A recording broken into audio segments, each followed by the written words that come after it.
गव्हाच्या पिठात मी मीठ घातलंय चवीनुसार. आता ओवा टाकून घेऊया आपण. आता कसुरी मेथी टाकून घेऊया आपण. याने छान टेस्ट येते पराठ्याला. आता आलू पराठ्याच्या मसाल्यासाठी लागणारं साहित्य बघूया.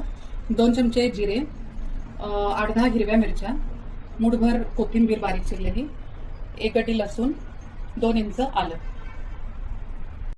हे बघा एकदम छान बारीक पेस्ट केलेली आहे आपण मिक्सर मधून. ती आपण आता बटाट्यात टाकून घेऊया. मी इथं 8 ते 10 बटाटे बॉईल करून कुस्करून ठेवले. हळद टाकूया, चिमूटभर हिंग, 1 चमचा देगी मिर्च पावडर, चवीनुसार मीठ. आता हे मिश्रण आपण एकजीव करून घेऊया.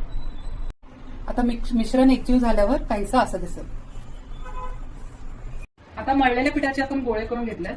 त्याच्यात आपण हे सारण भरून घेऊया.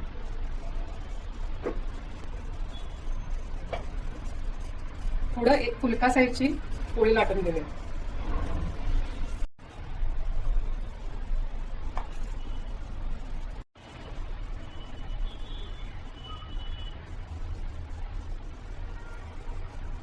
त्याला आपण असं मोजून घेऊया आणि हलक्या हाताने थोडंसं एकसारखं करून घेऊया असं.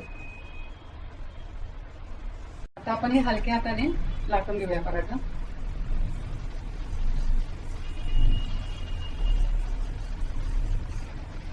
तवा तापला आपला, थोडं तेल टाकून घेऊया. आता पराठा आपण पॅन मध्ये टाकून घेऊया.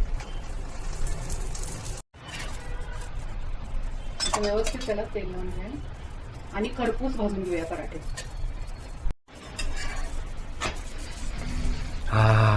काय घमघमाट सुटलाय शरीर, मस्त एकदम.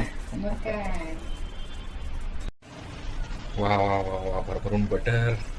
काय चव येते याने माहिती आहे का? माझा सगळ्यात फेवरेट पार्ट आहे. मक्खन मार. हा हा हा हा, काय मस्त खमंग वाटतंय. मित्रांनो, मी आता ह्याला ट्राय करतो. तोपर्यंत तुम्ही आमची रेसिपी बघून एकदा स्वतःच्या घरी ट्राय करा आणि कमेंटमध्ये सांगा की कसं होतं आहे, नाही का? चला.